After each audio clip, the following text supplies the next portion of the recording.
Hi, kids. It's Mrs. Keller. I'm here to read another book today. I'm playing around with our Ladybug projector, trying to get my head straight. So I have more Leo Leone books to read. I'm going to read two different ones, and I hope you enjoy them. I miss you all, and I am so proud of how hard you are working. Keep it up. I'm going to move the camera now, so you're going to see part of my dining room. Here we go.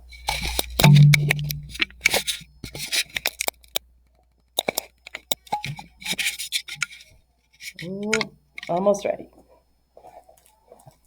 All right, so here's a story called Geraldine the Music Mouse. You know how I love music. Oh, let me get Geraldine adjusted a little here.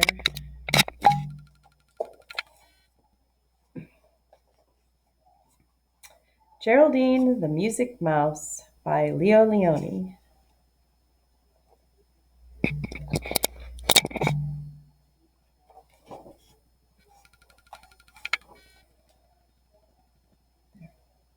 Geraldine had never heard music before. Noises, yes, many noises. The voices of people, the slamming of doors, the barking of dogs, the rushing of water, the meows of cats in the courtyard, and of course, the soft peeping of mice. But music? Never. Then, one morning, in the pantry of the empty house where Geraldine lived, she discovered an enormous piece of Parmesan cheese, the largest she had ever seen. Eagerly, she took a little bite from it. It was delicious. But how in the world would she be able to take it to her secret hideout in the barn? She ran to her friends who lived next door and told them about her discovery. "If you help me carry it to my hideout," she said, "I'll give you each a big piece." Her friends, who loved cheese, happily agreed. "Let's go," they said, and off they went. "It's enormous! It's gigantic! It's immense! It's fantastic!" they shouted with joy when they saw the piece of cheese. They pushed and pulled and tugged, and finally they managed to carry it to Geraldine's hideout. There, Geraldine climbed to the very top of the cheese. She dug her little teeth into it and pulled away crumb after crumb, chunk after chunk. As her friends carried away their cheese tidbits, Geraldine peered in amazement at the hole she had gnawed. There she saw the shapes of two enormous ears. Cheese ears. As soon as her friends were gone, she went back to work again, nibbling away at the cheese as fast as she could. When she was halfway through, Geraldine climbed down to have a look at the forms she had freed. She could hardly believe what she saw.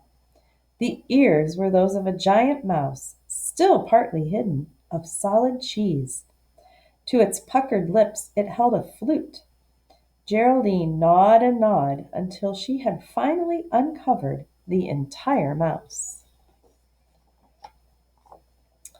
Then she realized that the flute was really the tip of the mouse's tail. Astonished, exhausted, and a little frightened, Geraldine stared at the cheese statue. With the dimming of the last daylight, she fell asleep. Suddenly, she was awakened by some strange sounds. They seemed to come from the direction of the mouse's flute. She jumped to her feet. As it grew darker, the sounds became clearer and more melodious, until they seemed to move lightly through the air like invisible strings of silver and gold. Never had Geraldine heard anything so beautiful. Music, she thought, this must be music. She listened all through the night until the first glow of dawn filtered through the dusty window panes. But as the cheese mouse was slowly bathed in light, the music became softer until it stopped altogether. "Play, play," Geraldine begged. "Play some more." But not a sound came from the flute. "Will it ever play again?" Geraldine thought, as she gobbled up some of the crumbs that lay around. When the next evening approached, it brought the answer to her question. The music began faintly at dusk and lasted until the break of day. And so, night after night, the cheese flutist played for Geraldine. She learned to recognize the melodies, and even in daylight they lingered in her ears. Then one day she met her friends on the street. They were desperate. Geraldine, they said, we have no more food, and there is none to be found anywhere. You must share your cheese with us. But that is not possible, Geraldine shouted. Why? Asked the others angrily. Because, because it is music. Her friends looked at Geraldine surprised. What is music? They asked all together. For a moment, Geraldine stood deep in thought. Then she took a step backward, solemnly lifted the tip of her tail to her puckered lips, took a deep breath, and blew. She blew hard. She puffed, she peeped, she tweeted, she screeched. Her friends laughed until their little tummies hurt. Then a long, beautiful whistle came from Geraldine's lips. One of the melodies of the cheese flute echoed in the air. The little mice held their breath in amazement. Other mice came to hear the miracle.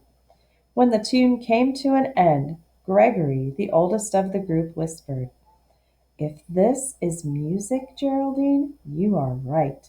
We cannot eat that cheese. No, said Geraldine joyfully. Now we can eat the cheese because now the music is in me. With all of that, they followed Geraldine to the barn.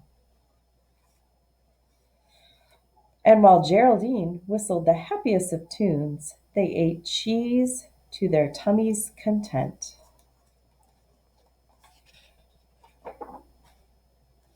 The end. Keep reading and keep singing.